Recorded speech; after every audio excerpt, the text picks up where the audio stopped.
సాయి సచ్చరిత్ర 29వ అధ్యాయం తరువాయి భాగ శ్రవణానికి మీ అందరికీ సప్రేమపూర్వక ఆహ్వానం. మద్రాస్ భజన బృందం యజమాని అయిన గోవిందస్వామికి ఒక స్వప్నం వచ్చింది. అందులో తాను ఒక పట్టణంలో ఒక పోలీసు ద్వారా బంధింపబడి ఉన్నాడు. అతడు తన 2 చేతులను వెనుకకు విరిచి త్రాటితో కట్టి బిగించాడు. వీరు ఒక పెద్ద పంజరంలో ఉన్నారు. పంజరానికి ఆవల సమీపంలో బాబాగారు వీరిని చూస్తూ ఉన్నట్లుగా నిలబడి ఉన్నారు.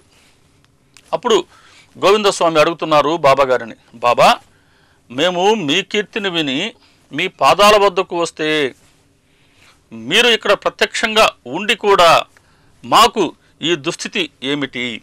అంటే ఈ బంధాలేంటి, ఈ పంజరం ఏంటి, నాకు మీ సన్నిధిలో ఉండగా కూడా ఇటువంటి దుస్థితి ఎందుకు అని ప్రశ్న.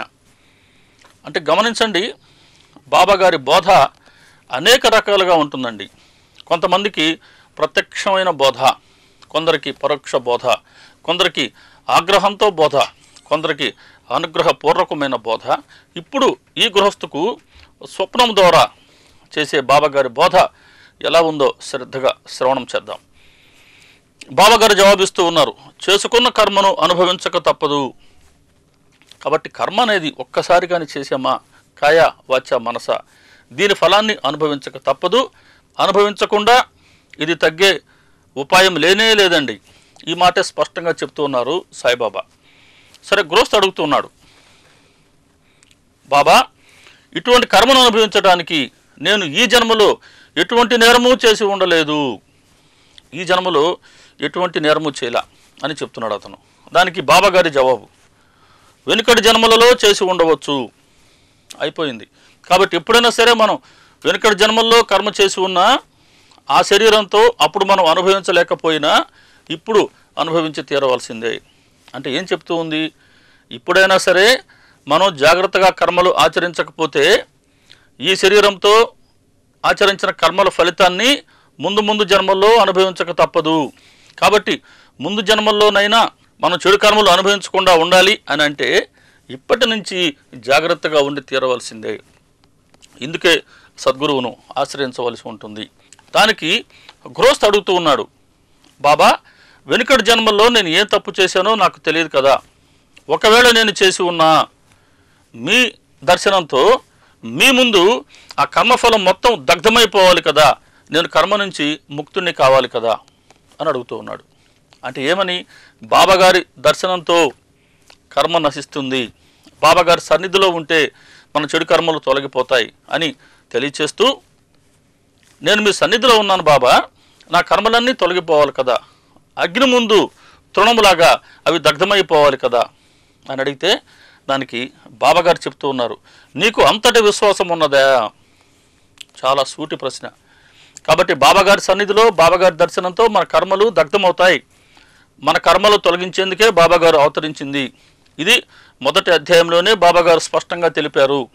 తిరగలి త్రిప్పుతూ వారు విసిరింది గోధుమలు కాదు, మన కర్మలను. కాబట్టి ఎవరమైతే బాబాగారిని ఆశ్రయిస్తామో మన కర్మలను వారు పిండి చేస్తారు, దగ్ధం చేస్తారు, వాస్తవం.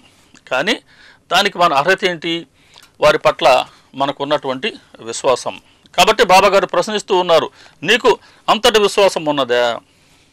సరే, ఈయన ఉన్నది అని చెప్తున్నారు. సరిగ్గా ఇక్కడ ఒక్క కోణంలో కూడా మనం దీన్ని పరిశీలిద్దాం. బాబాగారి దర్శనంతో పాపకర్మ నశిస్తుంది, 2వ అధ్యాయం చెప్పింది.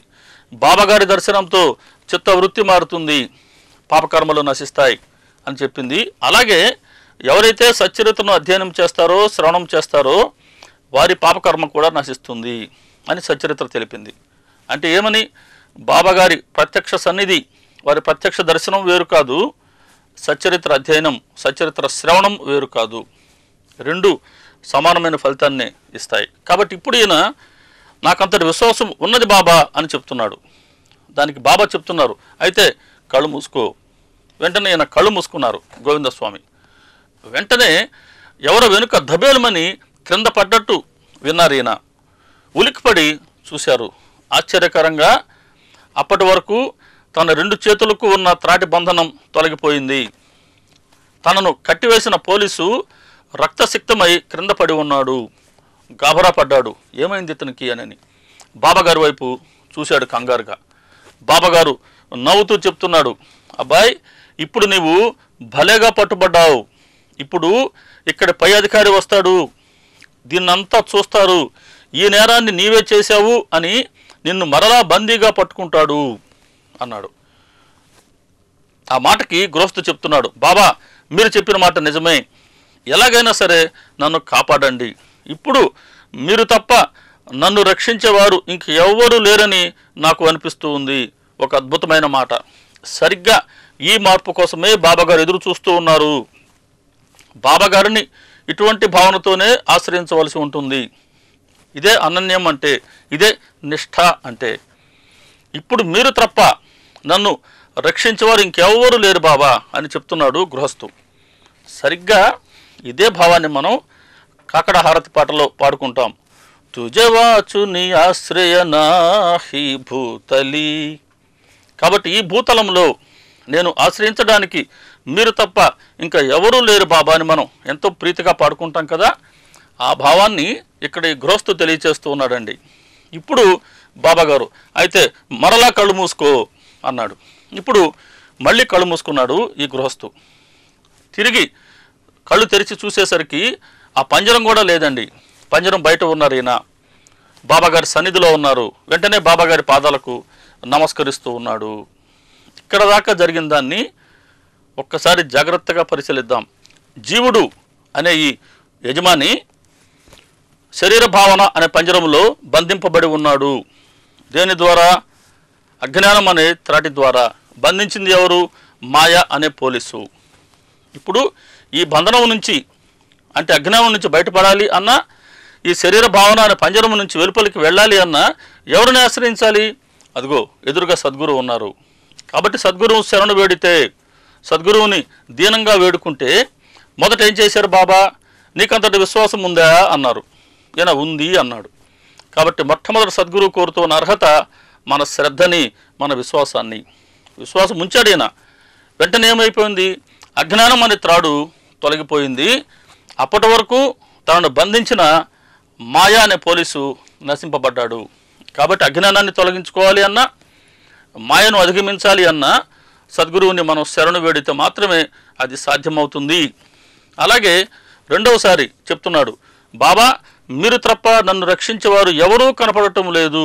ఇది నిష్ఠ. మొదటి అర్హత శ్రద్ధ, రెండవసారి నిష్ఠ. ఇప్పుడేమైంది? పంజరం కూడా పోయింది. తను సద్గురు సన్నిధిలో ఉన్నాడు. అంటే దేహాత్మ భావన పంజరం నుంచి కూడా దాటి బయటికి రాగలిగాడు సద్గురువుని శరణు వేడితే. సద్గురు పట్ల శ్రద్ధ, నిష్ఠ ఉండాలి. దీనితో సద్గురువును శరణు వేడితే దేహభావన అనే పంజరం నుండి బయటకు వచ్చాడు. బయటకు వచ్చేంత వరకు సహనం ఉండి తీరవలసిందే. కాబట్టి బాబాగారు కోరుతున్న అర్హతలు 3 ఇక్కడ మనకు అంతర్లీనంగా కనపడుతూ ఉన్నాయి. శ్రద్ధ, నిష్ఠ, సహనం లేదా సబూరి. ఈ 3టితో గురువును ఆశ్రయిస్తే ఇదిగో దేహాత్మ భావన అనే పంజరము నుంచి మనల్ని బయటకు తీసుకువస్తారు సద్గురువు. ఇలా బాబాగారి సద్గురు తత్వాన్ని స్పష్టంగా తెలియచేస్తూ ఉంది ఈ స్వప్నం ఇప్పటి వరకు. ఇక తర్వాత ఏం జరిగిందో చూద్దాం. ఇతను బాబాగారికి సాష్టాంగ నమస్కారం చేశారు కదా. బాబాగారు అడుగుతూ ఉన్నారు, అయ్యా, ఇప్పుడు నువ్వు చేస్తూ ఉన్న నమస్కారానికి ఇంతకుముందు నువ్వు చేసిన నమస్కారాలకి తేడా ఏమైనా ఉందా? బాగా ఆలోచించుకొని చెప్పు. బాబాగారు బిగిస్తూ ఉన్నారు అతన్ని. ఇప్పుడు నమస్కారం చేస్తూ ఉన్నావు, సాష్టాంగ నమస్కారం చేసావు, ఇంతకుముందు అనేక నమస్కారాలు చేసి ఉన్నావు కదా, ఈ నమస్కారానికి వాటికి ఏదైనా తేడా ఉన్నదా? దానికి ఆయన చెప్తూ ఉన్నాడు, సద్గురువు ముందు కపటం ఎంతో కాలం దాగదండి. ఆయన మనలో ఉండే కపటాన్ని, మనలో ఉండే బలహీనతని వెలికి తీసుకువస్తారు. ఈ గృహస్థు చెప్తున్నాడు, బాబా, ఆకాశానికి భూమికి ఉన్నంత తేడా ఉందండి. నేను మొదట మిమ్మల్ని ద్రవ్యం కోసమే ఆశ్రయించాను, ధనం కోసమే మీకు నమస్కరించాను. కానీ ఇప్పుడు మీరు పరమేశ్వరుడని భావించి మీకు నమస్కరిస్తూ ఉన్నాను, మీకు వందనం చేస్తూ ఉన్నాను. అంటే మొదట బాబాగారి వద్దకు వచ్చింది స్పష్టంగా డబ్బు కొరకు, ద్రవ్యం కొరకు అనేక నమస్కారాలు చేశాడు. కానీ ఇప్పుడు మీరు తప్ప రక్షించేవారు ఇంకెవ్వరు లేరు అని శరణాగతి భావంతో వీరిని పరమేశ్వరుడు లేదా దైవంగా తలచి నమస్కరిస్తూ ఉన్నాడు. ఇటువంటి శరణదొచ్చటం బాబాగారికి కావాల్సింది. చూడండి ఎటువంటి మార్పును తీసుకువచ్చారు ఆ గృహస్థులో. సద్గురు సన్నిధి సహజంగా ఇటువంటి మార్పును మనకు తీసుకువస్తుంది. ఇటువంటి మార్పును ఆశిస్తూనే మనం సద్గురువును ఆశ్రయించవలసి ఉంటుంది. ఇంకా అతను చెప్తున్నాడు, బాబా మొదట్లో నాకు మీ పట్ల ఎటువంటి భక్తి లేదండి. మీరు ముసల్మాన్లై ఉండి హిందువులైన మమ్మల్ని భ్రష్టు పట్టిస్తూ ఉన్నారని మీపై నాకు చాలా కోపంగా ఉండేది. మనసులో ఉన్నదంతా బయటకు తీసుకొస్తూ ఉన్నారు బాబా. కాబట్టి బాబా గారిని మహమ్మదీయుడు అనుకున్నాడు. ఈయన హిందువు అని తన తాను అనుకుంటున్నాడు. హిందువులైన మమ్మల్ని మీరు భ్రష్టు పట్టిస్తూ ఉన్నారు అనుకుంటున్నాడు.